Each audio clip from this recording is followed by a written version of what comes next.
আদিত্য ধরের ধুরন্ধর প্রথম পর্বের সেই টানটান উত্তেজনা আর অমীমাংসিত কিছু প্রশ্ন সবকিছুর উত্তর দিতে পর্দা কাঁপাতে ফিরছেন রণবীর সিং। প্রকাশ্যে এসেছে ধুরন্ধর দ্য রিভেঞ্জের ট্রেলার, আর ট্রেলারেই মিলল এক বিধ্বংসী রণবীরের দেখা, যিনি এবার আরও নির্মম, আরও রহস্যময়।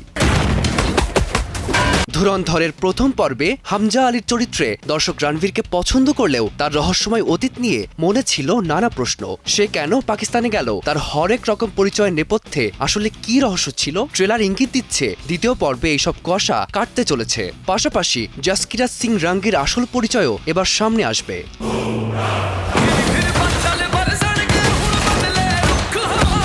রণবীর সিং এর এবারের রূপটি যেমন সহিংস তেমনি আবেগপ্রবণ। অতীতের গভীর ক্ষত আর অপমানের প্রতিশোধ নিতেই যে তার এই নির্মম পথচলা, তা ট্রেলারের প্রতিটি ফ্রেমে স্পষ্ট।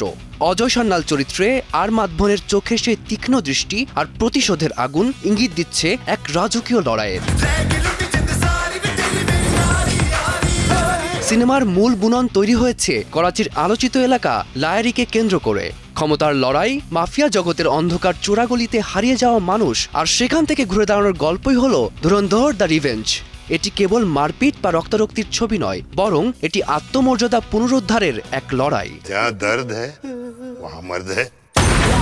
সামাজিক মাধ্যমে ট্রেলারটি প্রকাশের পর থেকেই সাধারণ দর্শক এবং সমালোচকদের মধ্যে ইতিবাচক সাড়া লক্ষ্য করা যাচ্ছে। আগামী 19শে মার্চ হিন্দি, তামিল, তেলেগু, কন্নড় ও মালায়ালাম ভাষায় প্রেক্ষাগৃহে মুক্তি পেতে যাচ্ছে সিনেমাটি। বড় পর্দায় এই রিভেঞ্জ বক্স অফিসের পুরনো সব রেকর্ড ভাঙতে পারে কিনা তা দেখার অপেক্ষায় সিনেপ্রেমীরা। ফারদিন মাঝহার, সময় সংবাদ।